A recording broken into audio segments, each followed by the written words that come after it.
श्रीमद् भागवत महापुराण तृतीय स्कंद 16वां अध्याय जय विजय का वैकुंठ से पतन। श्री ब्रह्मा जी ने कहा, देवगण, जब योगनिष्ठ सनकादि मुनियों ने इस प्रकार स्तुति की तब वैकुंठ निवास श्री हरि ने उनकी प्रशंसा करते हुए यह कहा। श्री भगवान ने कहा, मुनिगण, ये जय विजय मेरे पार्षद है। इन्होंने मेरी कुछ भी परवाह न करके आपका बहुत बड़ा अपराध किया है। आप लोग भी मेरे अनुगत भक्त हैं। अतः इस प्रकार मेरी ही अवज्ञा करने के कारण आपने इन्हें जो दंड दिया है वह मुझे भी अभिमत है। ब्राह्मण मेरे परम आराध्य है। मेरे अनुचरों के द्वारा आप लोगों का जो तिरस्कार हुआ है उसे मैं अपना ही किया हुआ मानता हूँ। इसलिए मैं आप लोगों से प्रसन्नता की भिक्षा मांगता हूँ। सेवकों के अपराध करने पर संसार उनके स्वामी का ही नाम लेता है। वह अपयश उसकी कीर्ति को ही इस प्रकार दूषित कर देता है जैसे त्वचा को चर्म रोग। मेरी निर्मल सुयश सुधा में गोता लगाने से चांडाल पर्यंत सारा जगत तुरंत पवित्र हो जाता है। इसलिए मैं विकुंठ कहलाता हूँ, किंतु यह पवित्र कीर्ति मुझे आप लोगों से ही प्राप्त हुई है। इसलिए जो कोई आपके विरुद्ध आचरण करेगा वह मेरी भुजा ही क्यों न हो, मैं उसे तुरंत काट डालूंगा। आप लोगों की सेवा करने से ही मेरी चरण रज को ऐसी पवित्रता प्राप्त हुई है कि वह सारे पापों को तत्काल नष्ट कर देती है, और मुझे ऐसा सुंदर स्वभाव मिला है कि मेरे उदासीन रहने पर भी लक्ष्मी जी मुझे एक क्षण के लिए भी नहीं छोड़ती। यद्यपि इन्हीं के लेश मात्र कृपा कटाक्ष के लिए अन्य ब्रह्म आदि देवता नाना प्रकार के नियमों एवं व्रतों का पालन करते हैं। जो अपने संपूर्ण कर्मफल मुझे अर्पण कर सदा संतुष्ट रहते हैं, वे निष्काम ब्राह्मण ग्रास ग्रास पर तृप्त होते हुए घिसे तरह तरह के पकवानों का जब भोजन करते हैं तब उनके मुख से मैं जैसा तृप्त होता हूँ वैसा यज्ञ में अग्नि रूप मुख से यजमान की दी हुई आहुतियों को ग्रहण करके नहीं होता। योग माया का अखंड और असीम ऐश्वर्य मेरे अधीन है तथा मेरी चरणोदेक रूपिणी गंगा जी चंद्रमा को मस्तक पर धारण करने वाले भगवान शंकर के सहित समस्त लोगों को पवित्र करती है। ऐसा परम पवित्र एवं परमेश्वर होकर भी मैं जिनकी पवित्र चरण रज को अपने मुकुट पर धारण करता हूँ, उन ब्राह्मणों के कर्म को कौन नहीं सहन करेगा। ब्राह्मण, दूध देने वाली गायें और अनाथ प्राणी ये मेरे ही शरीर है। पापों के द्वारा विवेक दृष्टि नष्ट हो जाने के कारण जो लोग इन्हें मुझसे भिन्न समझते हैं, उन्हें मेरे द्वारा नियुक्त यमराज के गृध्र जैसे दूत, जो सर्प के समान क्रोधी है, अत्यंत क्रोधित होकर अपनी चोंचों से नोचते हैं। ब्राह्मण तिरस्कार पूर्वक कटु भाषण भी करे तो भी जो उसमें मेरी भावना करके प्रसन्न चित्त से तथा अमृत भरी मुस्कान से युक्त मुख कमल से उसका आदर करते हैं, तथा जैसे रूठे हुए पिता को पुत्र और आप लोगों को मैं मनाता हूँ, उसी प्रकार जो प्रेम पूर्ण वचनों से प्रार्थना करते हुए उन्हें शांत करते हैं, वे मुझे अपने वश में कर लेते हैं। मेरे इन सेवकों ने मेरा अभिप्राय न समझकर ही आप लोगों का अपमान किया है। इसलिए मेरे अनुरोध से आप केवल इतनी कृपा कीजिए कि इनका यह निर्वास काल शीघ्र ही समाप्त हो जाए। ये अपने अपराध के अनुरूप अधम गति को भोगकर शीघ्र ही मेरे पास लौट आए। ब्रह्मा जी कहते हैं, देवताओं, सनकादि मुनि क्रोध रूप सर्प से डसे हुए थे, तो भी उनका चित्त अंतःकरण को प्रकाशित करने वाली भगवान की मंत्रमयी सुमधुर वाणी सुनते सुनते तृप्त नहीं हुआ। भगवान की उक्ति बड़ी ही मनोहर और थोड़े अक्षरों वाली थी, किंतु वह इतनी अर्थपूर्ण, सारयुक्त, निर्विज्ञेय और गंभीर थी कि बहुत ध्यान देकर सुनने और विचार करने पर भी वे यह न जान सके कि भगवान क्या करना चाहते हैं। भगवान की इस अद्भुत उदारता को देखकर वे बहुत आनंदित हुए और उनका अंग अंग पुलकित हो गया। फिर योग माया के प्रभाव से अपने परम ऐश्वर्य का प्रभाव प्रकट करने वाले प्रभु से वे हाथ जोड़कर कहने लगे। मुनियों ने कहा, स्वप्रकाश भगवन, आप सर्वेश्वर होकर भी जो यह कह रहे हैं कि यह आपने मुझ पर बड़ा अनुग्रह किया, सो इससे आपका क्या अभिप्राय है, यह हम नहीं जान सके हैं। प्रभो, आप ब्राह्मणों के परम हितकारी हैं। इससे लोक शिक्षा के लिए आप भले ही ऐसा माने कि ब्राह्मण मेरे आराध्य देव है, वस्तुतः तो ब्राह्मण तथा देवताओं के भी देवता, ब्रह्म आदि के भी आप ही आत्मा और आराध्य देव है। सनातन धर्म आपसे ही उत्पन्न हुआ है। आपके अवतारों द्वारा ही समय समय पर उसकी रक्षा होती है तथा निर्विकार स्वरूप आप ही धर्म के परम गुह्य रहस्य है। यह शास्त्रों का मत है। आपकी कृपा से निर्वित्त परायण योगी जन सहज में ही मृत्यु रूप संसार सागर से पार हो जाते हैं। फिर भला दूसरा कोई आप पर क्या कृपा कर सकता है। भगवान, दूसरे अर्थार्थी जन जिनकी चरण रज को सर्वदा अपने मस्तक पर धारण करते हैं, वे लक्ष्मी जी निरंतर आपकी सेवा में लगी रहती है। सो ऐसा जान पड़ता है कि भाग्यवान भक्तजन आपके चरणों पर जो नूतन तुलसी की मालाएं अर्पण करते हैं, उन पर गुंजन करते हुए भंवरों के समान वे भी आपके पाद पद्मों को ही अपना निवास स्थान बनाना चाहती है, किंतु अपने पवित्र चरित्रों से निरंतर सेवा में तत्पर रहने वाली उन लक्ष्मी जी का भी आप विशेष आदर नहीं करते। आप तो अपने भक्तों से ही विशेष प्रेम रखते हैं। आप स्वयं ही संपूर्ण भजनीय गुणों के आश्रय है। क्या जहाँ तहाँ विचरते हुए ब्राह्मणों के चरणों में लगने से पवित्र हुई मार्ग की धूलि और श्रीवत्स का चिन्ह आपको पवित्र कर सकते हैं? क्या इनसे आपकी शोभा बढ़ सकती है? भगवान, आप साक्षात धर्म स्वरूप है। आप सत्य आदि तीनों युगों में प्रत्यक्ष रूप से विद्यमान रहते हैं तथा ब्राह्मण और देवताओं के लिए तप, शौच और दया अपने इन तीन चरणों से इस चराचर जगत की रक्षा करते हैं। अब आप अपनी शुद्ध सत्वमयी वरदायिनी मूर्ति से हमारे धर्म विरोधी रजोगुण तमोगुण को दूर कर दीजिए। देव, यह ब्राह्मण कुल आपके द्वारा अवश्य रक्षणीय है।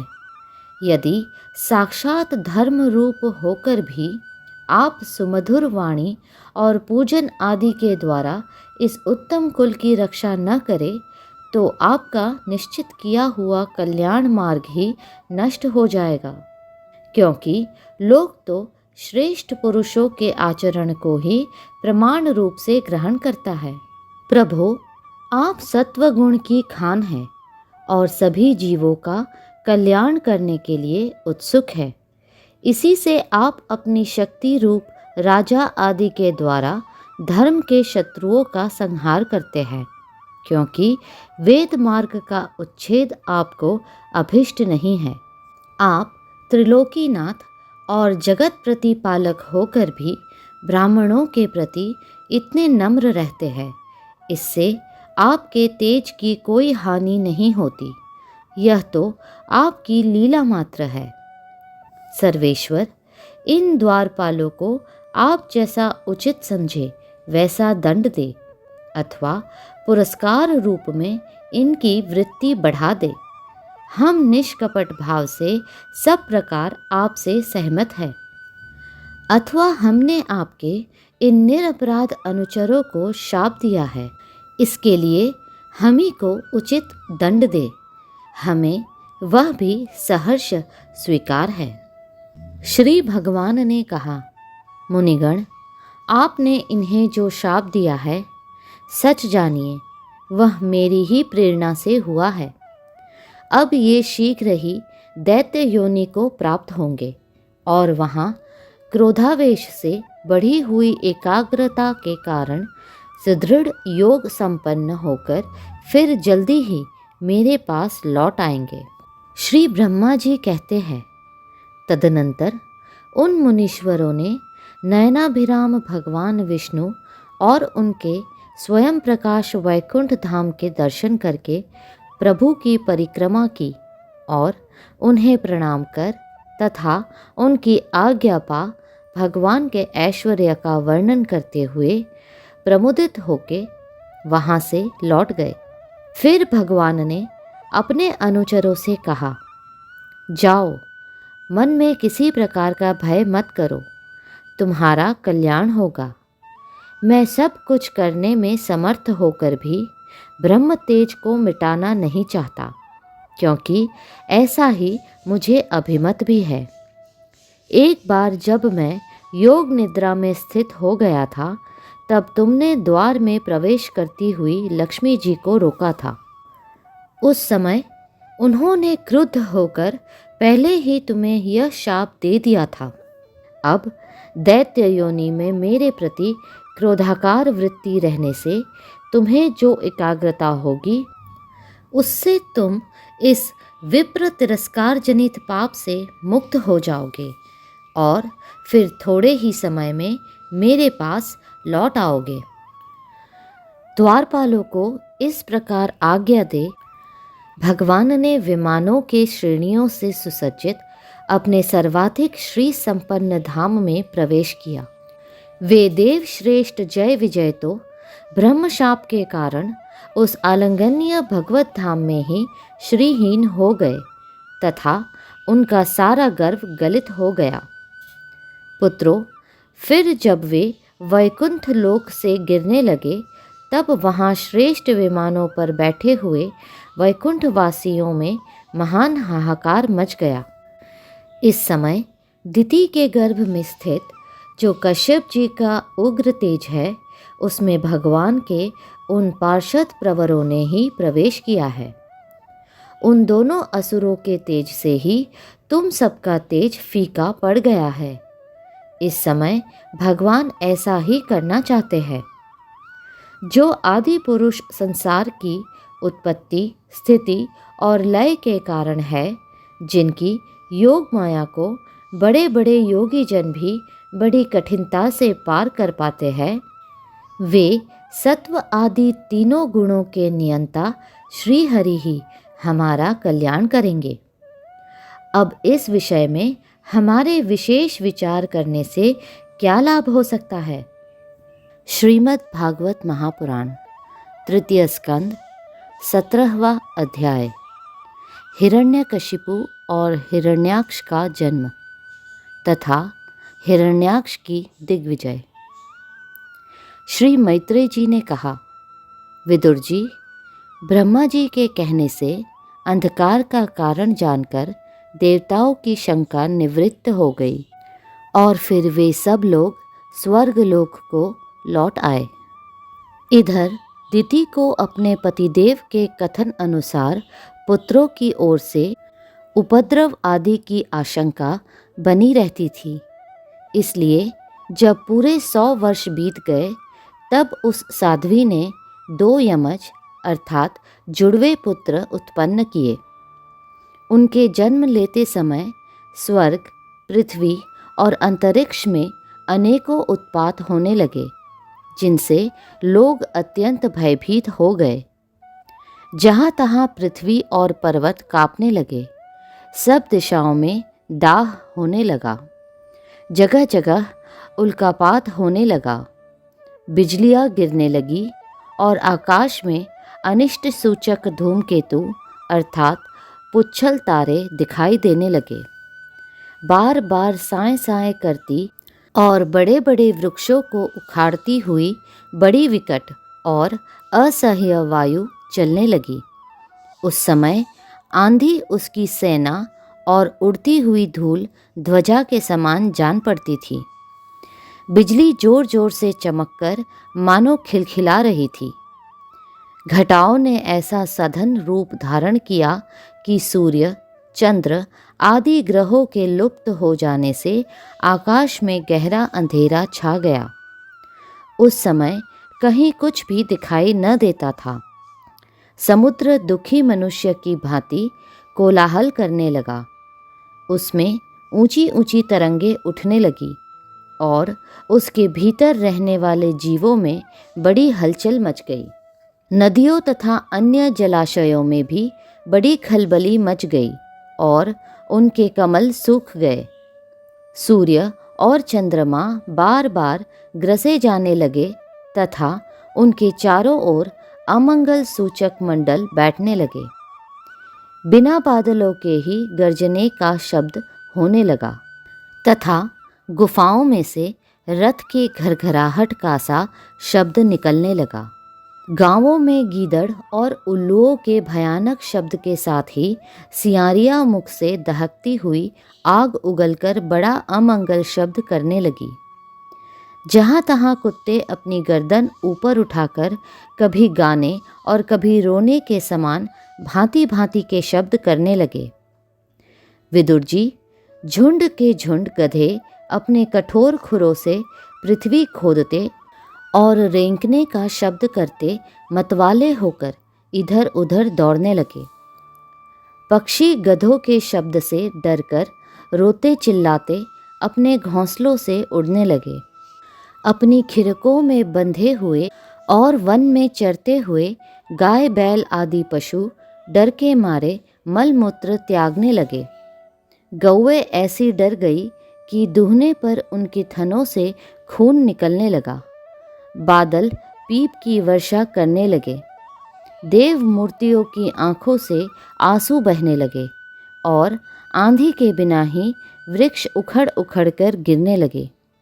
शनि, राहु आदि क्रूर ग्रह प्रबल होकर चंद्र, बृहस्पति आदि सौम्य ग्रहों तथा बहुत से नक्षत्रों को लांघकर वक्र गति से चलने लगे तथा आपस में युद्ध करने लगे।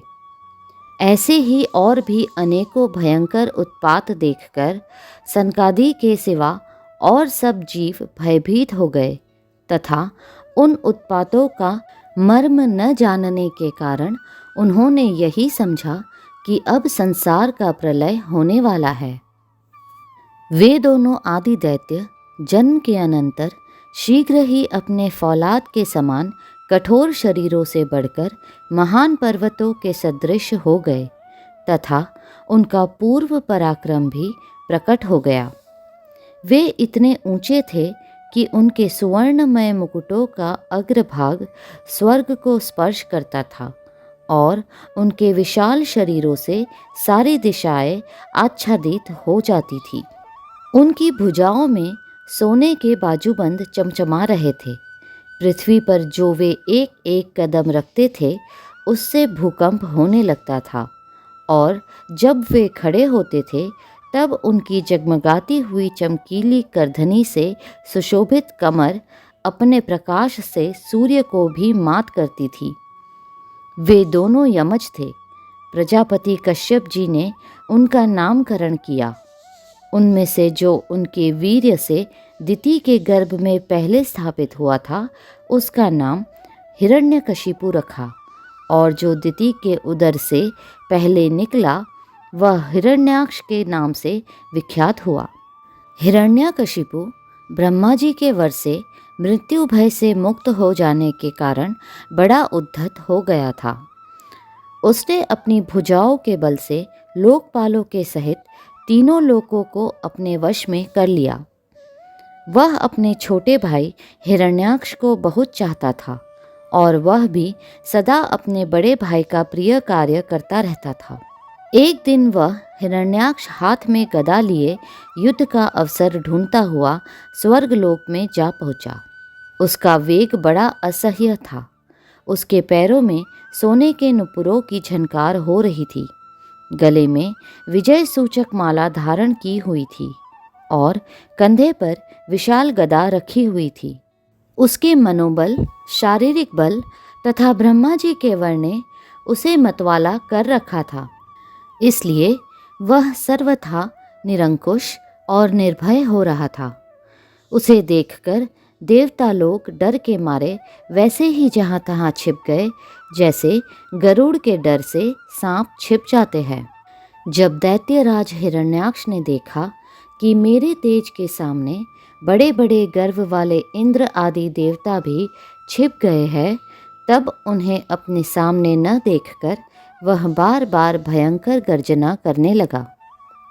फिर वह महाबली दैत्य वहाँ से लौटकर जल क्रीड़ा करने के लिए मतवाले हाथी के समान गहरे समुद्र में घुस गया, जिसमें लहरों की बड़ी भयंकर गर्जना हो रही थी। ज्यों ही उसने समुद्र में पैर रखा कि डर के मारे वरुण के सैनिक जलचर जीव हकबका गए और किसी प्रकार की छेड़छाड़ न करने पर भी वे उसकी धाक से ही घबराकर बहुत दूर भाग गए। महाबली हिरण्याक्ष अनेक वर्षों तक समुद्र में ही घूमता और सामने किसी प्रतिपक्षी को न पाकर बार बार वायुवेग से उठी हुई उसकी प्रचंड तरंगों पर ही अपनी लोहमयी गदा को आजमाता रहा। इस प्रकार घूमते घूमते वह वरुण की राजधानी विभावरीपुरी में जा पहुंचा। वहाँ पाताल लोक के स्वामी, जलचरों के अधिपति वरुण जी को देखकर उसने उनकी हंसी उड़ाते हुए नीच मनुष्य की भांति प्रणाम किया और कुछ मुस्कुराते हुए व्यंग से कहा, महाराज, मुझे युद्ध की भिक्षा दीजिए। प्रभो, आप तो लोकपालक, राजा और बड़े कीर्तिशाली हैं। जो लोग अपने को बांका वीर समझते थे, उनके वीर्यमद को भी आप चूर्ण कर चुके हैं और पहले एक बार आपने संसार के समस्त दैत्य दानवों को जीतकर राजसूय यज्ञ भी किया था।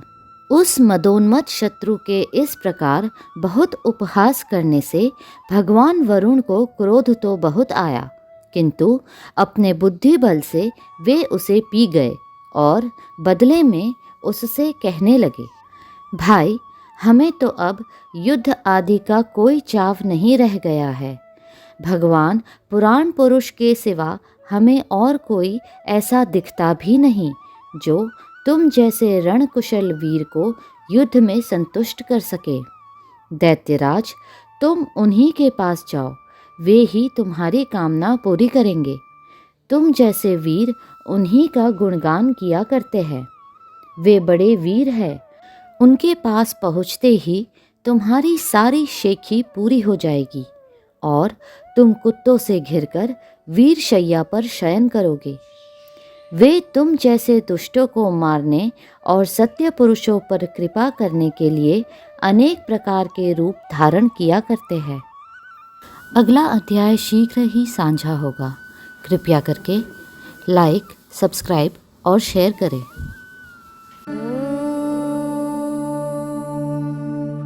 शांति शांति शांति।